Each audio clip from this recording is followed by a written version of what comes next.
Okay, so as I said in the pixelation video, we can't see the gun due to the fact that it's pixelized. You can't see it. It's too blurry to see the gun when Robinson jumps off the roof. Okay, right? So then it gets to the issue of why was it in a box when they found it, and why were there flashlights on it? Here's the thing, though. That was a police box, okay? So that was not from Robinson. That was from the police, who put it into it as an evidence box to preserve it due to like moisture, humidity, stuff like that. That's what they always do. That's standard police procedure. You can look that up yourself. All right. Then we get into the towel. It's like, okay. As we saw, he jumped off the roof with the towel in his right hand, put it in his left hand, and got rigid over something, and then he carried it away. Why do you think he did that? Oh, wait, maybe it's to conceal the gun as he's running away? Here's something interesting. There was a dispatch report from a guy from the dispatcher warning officers that there was a shooter wearing all black, running into the roundabouts east of the library. If you go to Google Maps and look at where the UVU library is, it is north, directly north of where Kirk was shot. To the east, there's roundabouts. Which direction do you think Tyler Robinson ran when he ran off the roof? Northeast, towards those roundabouts, wearing all black.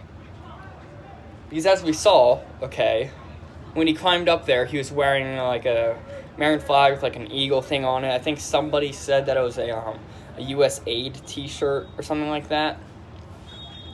I don't know how true that is, though, so don't quote me on it. But it's entirely possible that he changed because he was there quite a while before Kirk arrived. Especially since he would have been seen on cameras. He's smart enough to have known that. He's smart enough to know where Kirk was setting up and where the best place to shut up. This dude said he'd been planning this for like a week or more. So he knew what he was doing. He knew that he would be spotted on the security cameras there. So it makes sense that he would change to different clothing. Because that makes sense, right? You know you're going to get spotted on camera, so might as well try and throw yourself off, the police off, by changing clothes after you've passed those cameras and now you're on the roof. So that explains that. Then the reason why there's flashlights, remember, they found it in the forest. Okay, the forest, where it's darker, and Robinson even said that he put it into a bush. So he put it into a bush in the middle of a forest. That's gonna be a darker spot for a lot of things. So it makes sense that they had the flashlights pointed on it because it's darker and they wouldn't be able to see it in the area of shade. Okay? Moving on from that, though, we get into ballistics. Because there are three close-up videos. One from the center, one from the left of Kirk, and then one from the right of Kirk. When you look at the center one, okay, the bullet comes here, impacts here, his head goes like this, his body goes like this, bounces up, and then he stiffs arms this way and falls over to his left. When you look at the left or the right views, there's no back entry wound. So nobody shot him in the back, and then like here, and then this was the exit wound.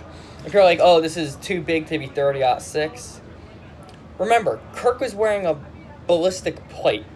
If it hit the plate and then ricocheted up into his neck, because there's no exit wound, okay? When it ricochets and it fragments and it goes up into his neck, that's why it's bigger than the 30-06 round normally would be. Then, as it goes up into his head, it passes through everything and then lodges in his brain. That's why he went into the fencing position, because of a traumatic brain injury. Originally, we thought that it had gone into his neck and it's like severed his like spinal cord or brain stem. Right? But that can't have happened at the trajectory because the bullet was coming down. Now, some people have commented, well, it should have been louder. Hold on. Let me grab something here. Let me see if this will even work. I don't even know if I have Wi-Fi where I am.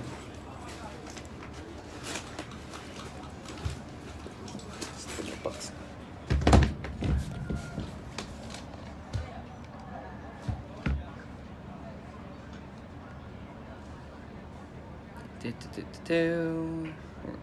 Where's Google Earth? There's Google Earth. Spar Earth. UVU.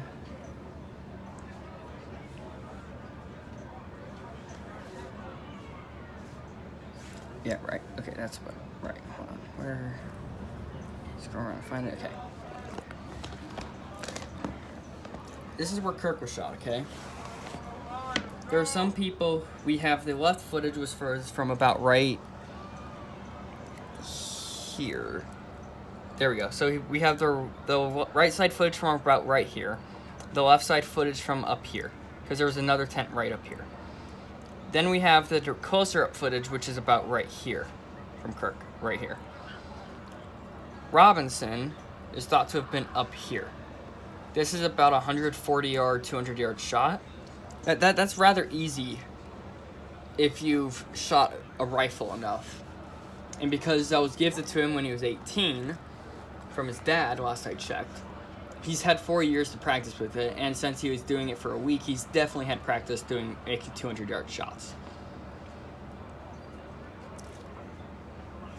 Then there's one video that shows of a guy standing maybe around here. Yeah, standing about right here, and then shooting into Kirk right here. But thing was, though, is that the bullet is that Kirk jerked, his body jerked before the guy's hand, which looked like it was holding a gun like this, went backwards. Now, as anybody who shot a gun knows, that's not how recoil works. The second that you pull that trigger, you're gonna get the kick, okay? And if it's that close, your hand is gonna be reacting the same time that the body reacts that you're shooting at. Okay, sorry about that. My thing cut out, okay? Back to what people said about it being too loud. Here's two factors. Number one, Robinson said that he engraved the bullet casings, okay? Meaning that he likely had to manually reload them. I believe he mentioned something about that as well. Again, don't quote me on that either, because I could have misread something or gotten wrong information regarding it. But here, people talking about like, oh, it should have echoed.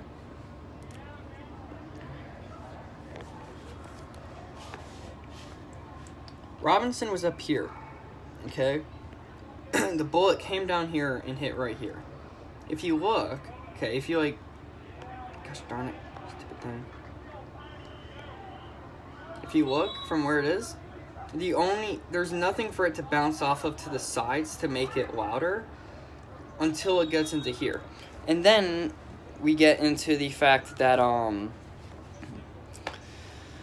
what was it? Oh yeah, the gunpowder. Because there is a difference in the amount of gunpowder used in casings when you either hand load it or it comes preloaded from the factory. There's different amounts. And there's also different like grains of 30-06 that would require like more gunpowder or less gunpowder, right? It's common ballistics knowledge. So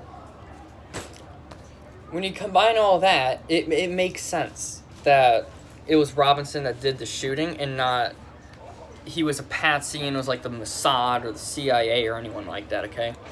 Because, hold on, let me see if this is the right term for it.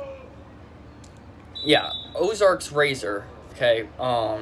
It's a philosophical principle stating that when faced with something complicated, usually the right answer is the simplest answer. And that's what we're seeing here, okay? A classic example of Ozark's razor. We're seeing a very complicated situation where a lot of people are making a bunch of conspiracy theorists, a bunch of conspiracy theories about it. And none of them make sense when you add them up. Because there's one video where where it showed like a muzzle flash from behind Kirk. But again, we have the right side close-up and the left side close-up, and there is no entry wound to the back of his neck. And even if there was, that still would not make sense, because the only way to hit his spinal cord to make him go in the fencing position, or to hit his brain or brainstem, and still hit here, is from this angle here. This is the only possible angle that you can do that, and there's a wall directly behind him. So, I'm not sure why people think that, like, he got shot from, like, back here. especially because you can see his skull like expand out back here, like his skull expands out back, implying that the bullet hit here, went up in here, and then traveled upwards into him. Still, again, why there is no exit wound. The bullet is lodged in his brain. This should be simple, but people like want to make conspiracy theories, okay? Tyrell Robinson was a person that was corrupted by left-wing radicalization, like Antifa, who hopefully Trump labels as a terrorist organization, because at this point they are. And then he shot Kirk. It's simple as that. It's Ozark's razor. Again, usually when facing a complicated situation, the simplest answer is the correct answer. Now, if you want to get into like the whole JFK stuff, that's a story for another time, because there's enough clues there that shows that it wasn't Oswald. But same thing here with Robinson. Okay, he went to UVU for enough time that he knew the campus before he dropped out, and he knew enough of the layout in order to how to get away. Okay, and also if somebody asks, well, why did he ditch it in the woods? Like, because he knew that the police were going to be coming. The second that there's a shooting, you're going to see dozens, if not hundreds, of cops swarming that area. Like, he knew that if he had the gun wrapped up in a towel and walking away from the shooting area, the cops would pick him up in instance. And they would know it was him because he'd had gunpowder residue on his arms and his face and in his body. Because that's how ballistics work. So it makes sense that he ditched the gun in the woods. Also, they found a screwdriver up on the roof. If you remember, we didn't see him carrying it in, but he was also limping a lot. So it was obvious, especially with another guy's YouTube video, that he hid it in his pants. He separated it and hid it in his pants. And for all the people saying, well, if you detach the scope, you've got to zero it.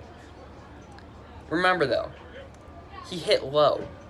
It hit the plate and it bounced up. So it was clear that it was indeed off. Because I have a feeling that Robinson was aiming for the head, but due to the fact that he had taken the scope off, it was aimed and it was unzeroed now, but it's still not as much because it was still attached to the barrel. He hit low, and unfortunately for us and Charlie, hit the plate, up the neck, into the brain. So,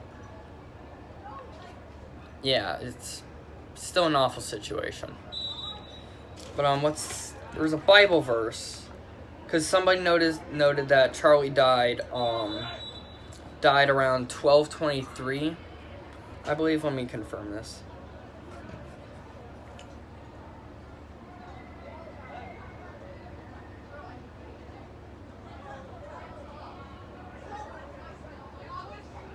Yeah, 12:23.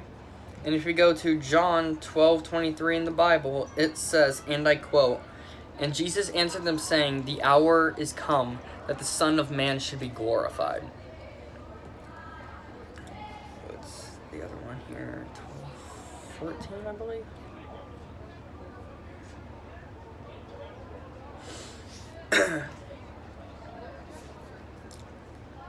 So, yeah. And there was another video, I believe it was Josiah Rises, I don't know how you pronounce his name. He posted a video 3 months ago where apparently God came to him in a dream and warned him that somebody on the conservative Christians was going to be killed, but God didn't say who. And this was a 3-month-old video. So,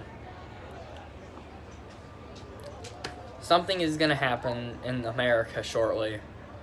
And God brought Kirk into his arms, probably to prevent him from seeing it or suffering through it.